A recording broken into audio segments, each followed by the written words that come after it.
A Sexual Harassment Guide. Chapter 1.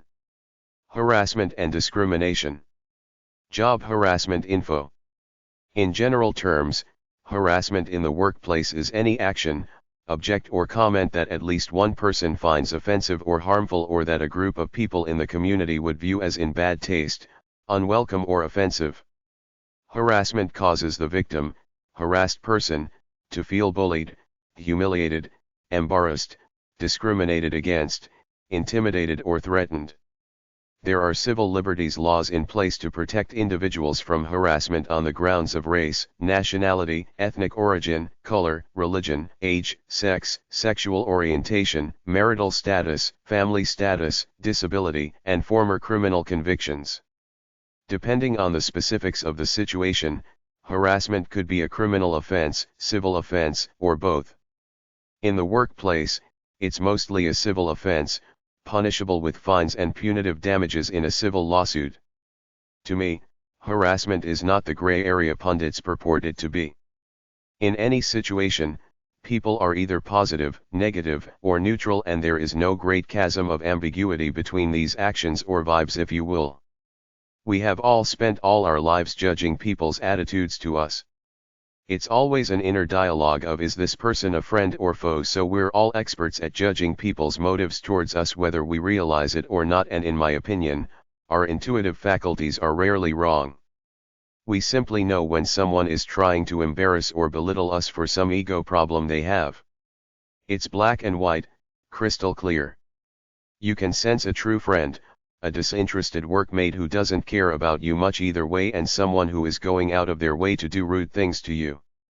Anything negative that takes on a personal tone geared to make you feel bad is harassment, such as rude behavior, degrading or offensive comments, threats, intimidation, talk of revenge, criticism of the person not the work, teasing about inappropriate things such as a disability, put-downs and insults, displaying sexist, racist or other offensive pictures, cartoons, or slogans both physically and electronically. Repeatedly singling out one person to do the dirty work that is not normally part of his job description. Purposely excluding an employee from the group dynamic. Libel/slander, telling damaging lies about someone. Unwanted flirting, sexual suggestions. Unwanted sexual advances or even light touching such as pinching, a slap on the butt, etc. The way to deal with harassment is the same as the proper, official way to deal with conflicts. Don't take sides. Try to be objective. Separate the two.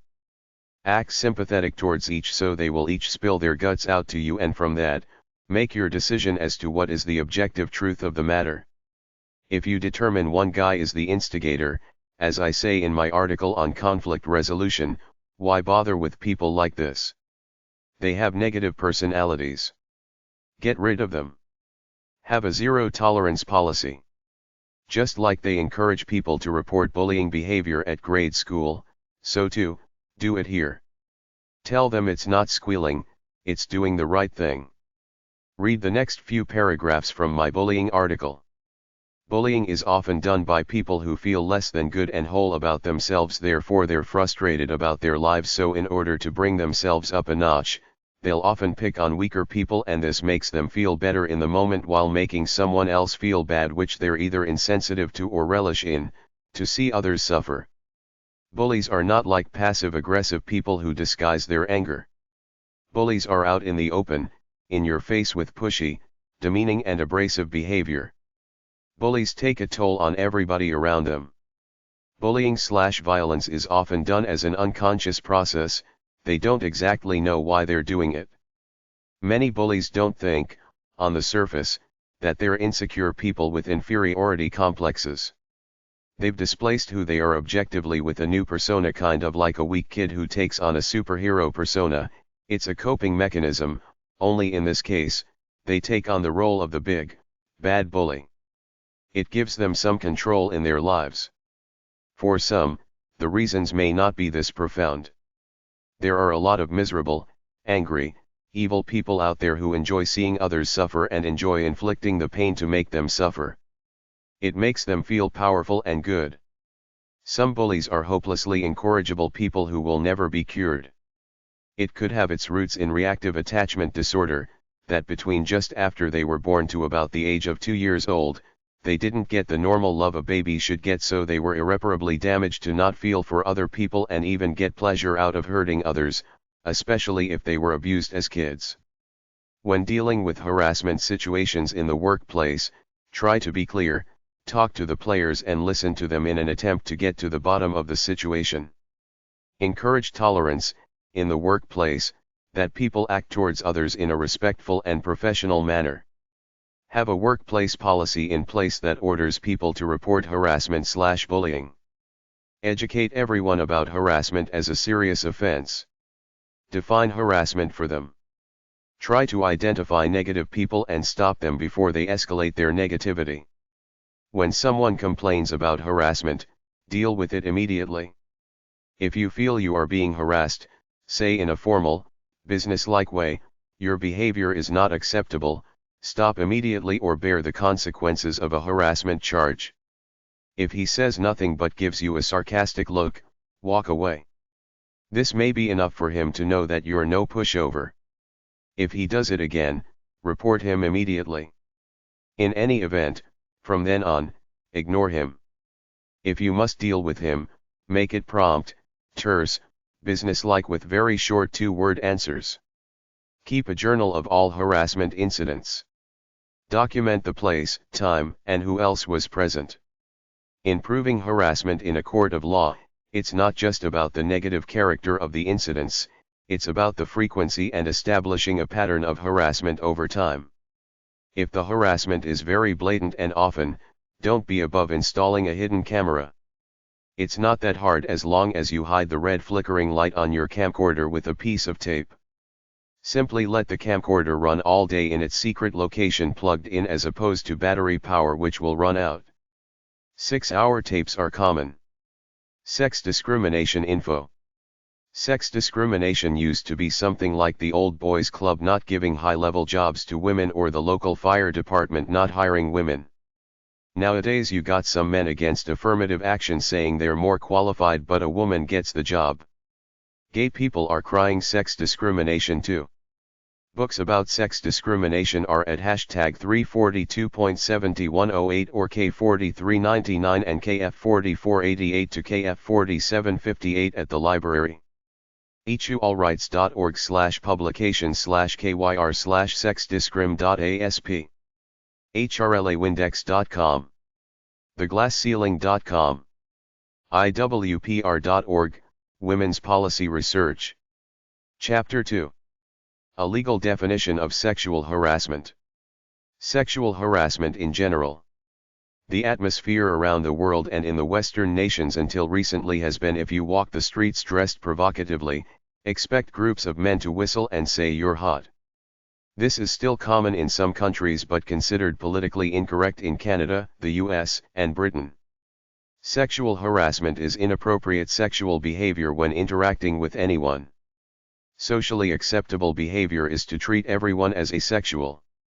Don't even flirt because it might be interpreted as aggressive behavior or stalking. Don't talk about coworkers in a sexual way anywhere where others can hear it. Excessively polite behavior like kissing hands and complimenting personal appearance may be annoying and inappropriate. Sexual harassment law has its roots in the U.S. Civil Rights Act of 1964. In the 1970s, some women started complaining that harassment in the workplace against them was discriminatory. In 1980, the EEOC, Equal Employment Opportunity Commission, issued guidelines about sexual harassment saying that conduct of a sexual nature, be it verbal or physical, is a violation of Title VII of the Civil Rights Act of 1964 when it interferes with a woman's ability to do her job in a safe, comfortable environment.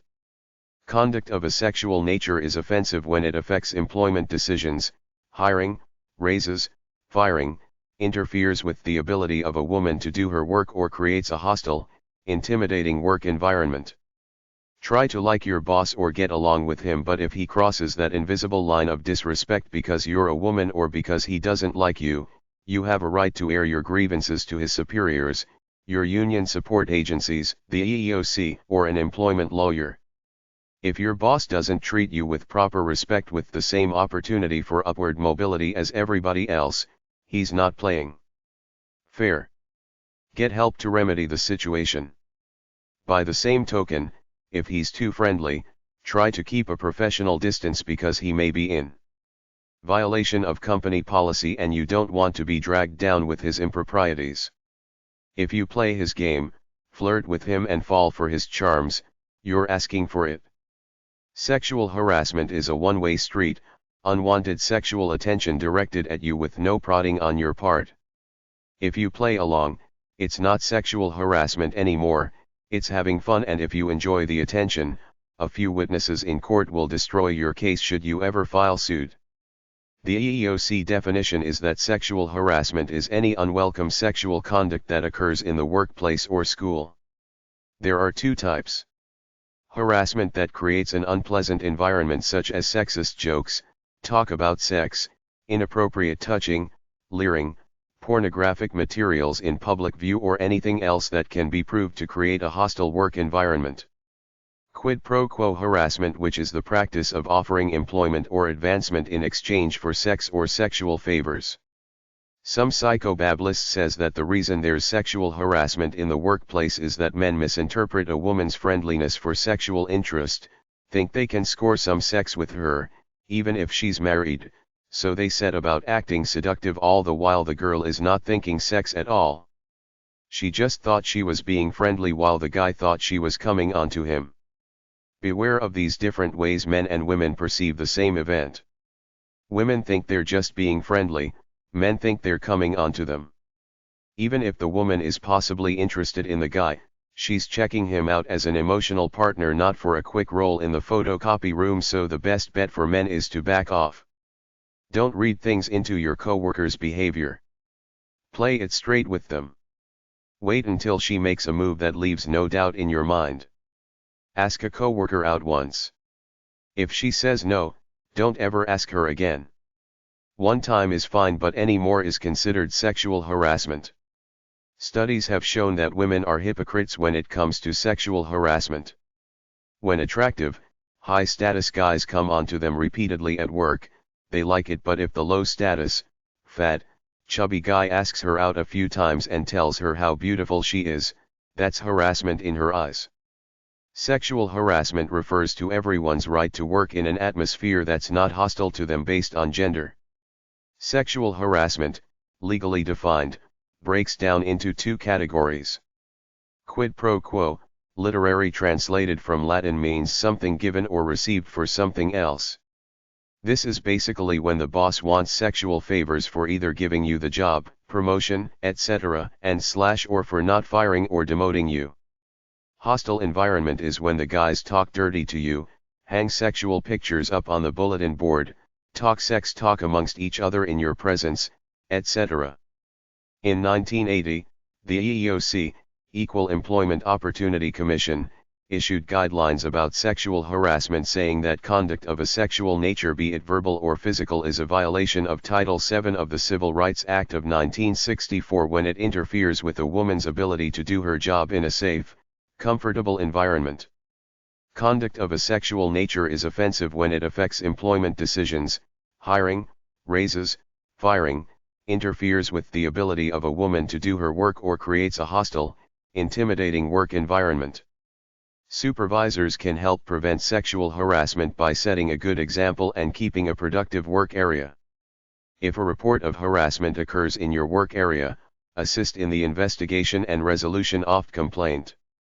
If you're a victim of SH, report the incident to your immediate supervisor.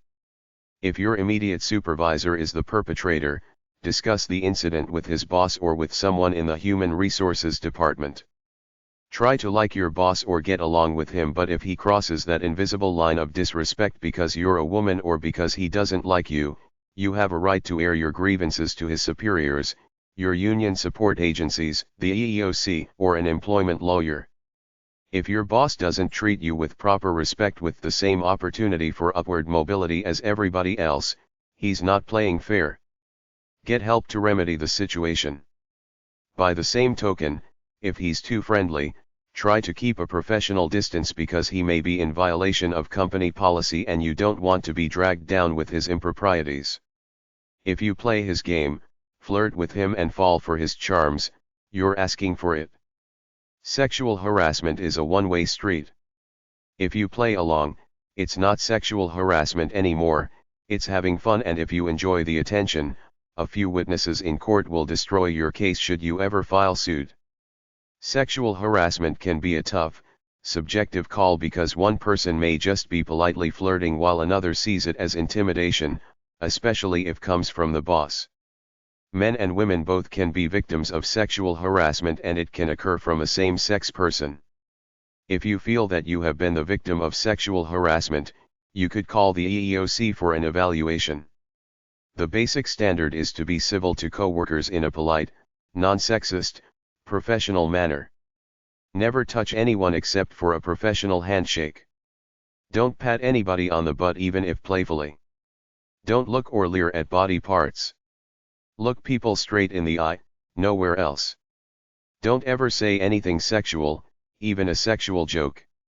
Better to keep your mouth shut than bother with it. Keep conversation to business, the weather, and their small talk, what they want to talk about. Never initiate personal discussions. Sexual harassment comes down to comfort level, which means it's subjective, which means almost anything can be sexual harassment, so don't encourage anything sexual or sexist. Don't ask anybody out unless you can live with the rejection and handle it in a business kind of way without retaliating by being a sexist jerk. Never compliment a female for anything about her appearance. If a female looks uncomfortable, ask her if you're stepping over the line. In the end, take sexual harassment very seriously because there are too many lawyers out there ready to sue for the flimsiest reason. Their standards are that if an incident is particularly serious and traumatic, such as an outright proposal or physical touching, it could be enough for a lawsuit. However, beyond that, they must assess the general atmosphere of the workplace and determine whether you, the alleged victim, are a sometime contributor to a freewheeling, casual atmosphere in the office. Since sexual harassment is hard to prove, you should tread lightly until you get witnesses and or hidden audio and video evidence. Just like there's sexual harassment by men on women, so too is there sexual harassment by women on men. Don't use your position to try to get younger males to go out with you or sleep with you. Cases like this have been prosecuted. It works both ways. Keep business and personal life separate, especially now that you're in a position of authority, unless you're absolutely sure it's true unconditional love. Sexual harassment is generally a civil matter. The way it becomes criminal is through the general criminal charge of harassment. Some places have passed anti-stalking legislation which constitutes harassment. Harassment is generally defined as fear. If you bother somebody more than twice asking them out on a date or something like that and they say no, the third time is generally grounds for arrest because the girl can say she's afraid of you. Sexual harassment at diversity.social/sexual harassment. When sexual harassment happens, report the conduct to your supervisor or human resources. Call a sexual harassment lawyer. Ask boss to have sexual harassment or unconscious bias training. Enlist other employees to talk to management about training. Look for a new job. In the United States, sexual harassment is defined as discrimination based on sex/gender, including pregnancy, childbirth, or related medical conditions, gender identity, gender expression, or sexual orientation. It falls into two categories. Quid pro quo: someone makes you a job or promotion offer contingent upon the casting couch. Hostile work environment: general offensive work environment. Good and/or big companies have a clear complaint process that bypasses the worker's boss. There is no whistleblower reprisal against the complainant. Report the conduct to your supervisor or human resources. Put your complaint in writing. Keep a copy. Write down every improper conduct event. Get witnesses. There should be an investigation with conclusions. For employers, Mandate that harassment is unacceptable. Punish the perpetrators. Address cases without retaliation. Flirting and sexual harassment.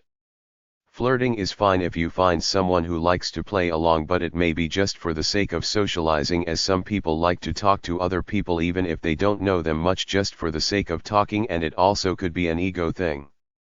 If somebody gives you or anybody else an ego stroke, it's amazing how many people are suckers for a compliment.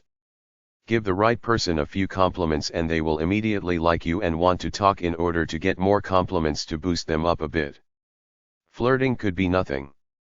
Some people do it by nature to keep them from getting nervous or taking control of a situation.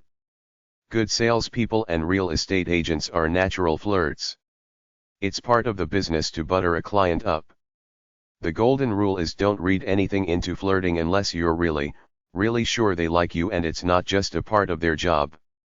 Every waiter/waitress and every stripper who work at a place where lots of tips are given are master flirters.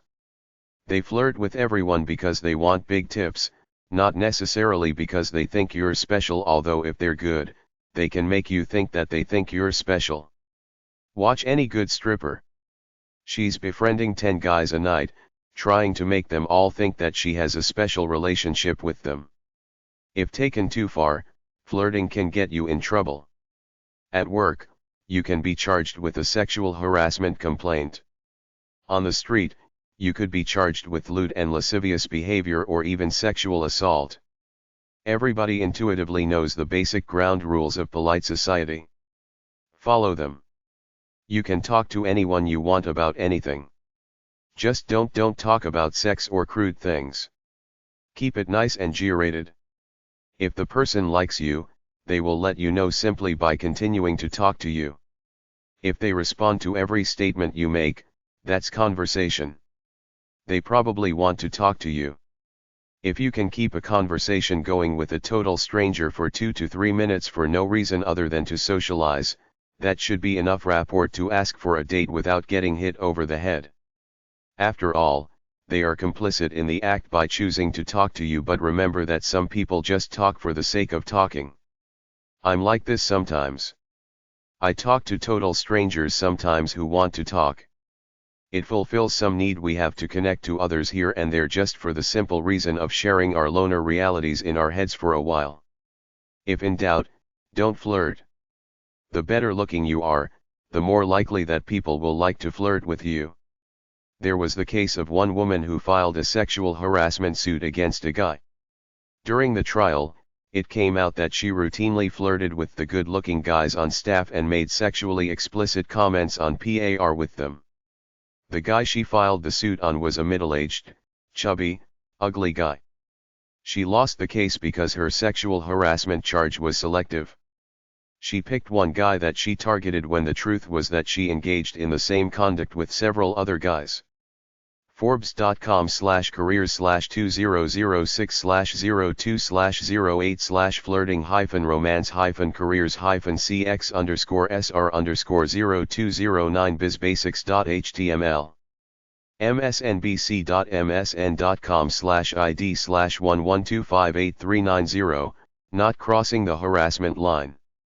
Overlawyer.com/topics/harris.html Overlawyer.com/fear_of_flirting wg.org/edu/flirt/fhmain.html Sexual harassment in schools. Chapter 3. Sexual harassment websites. Sexual harassment websites. Books about sexual harassment are at #305.42, #331.409 or HD 6099 and HQ 1237.5 at the library. AAUW.org, 800-326 American Association of University Women Educational Foundation, info about sexual harassment, etc. ACLU.org, American Civil Liberties Union. Bullying.org. Feminist.org/911/Harris. CitizenActiony.org, Women's Rights at Work, serves women who have experienced sexual harassment at work in the New York area.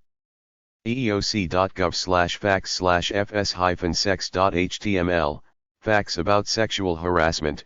Learn more about the form of sex discrimination that violates Title VII of the Civil Rights Act of 1964.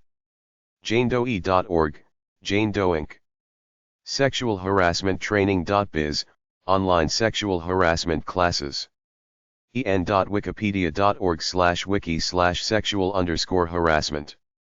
adr.org/rules/employment/sexual_harassment_claim_resolution. sexualharassmentclass.com. employmentlaw.freeadvice.com/sexual_harassment. now.org. sexualharass.com. Equal Employment Opportunity Commission. 800-669-4000. 800-800-3302 eeoc.gov. National Association of Working Women. 1430 West Peachtree Street. Number 610. Atlanta, Georgia, 30309. 404-876-1604. Fax, 404-876-1649. 800-522-0925. Hotline 925@igc.org. 925.org. Generally an advocacy group for women but helps men too in such work areas as sexual harassment, maternity leave or any job problems in general. Annual membership fee entitles you to their database of information. Canadian sexual harassment websites. Books about sexual harassment are at #305.42, #331.409 or HD 6099 and HQ 1237.5 at the library. In Canada, refer to the Provincial or Federal Human Rights Commission. chrf.ca, Human Rights. chrc-ccdp.gc.ca, Human Rights. chrc.ca, Human Rights. chrc-tcdp.gc.ca, Human Rights Tribunal.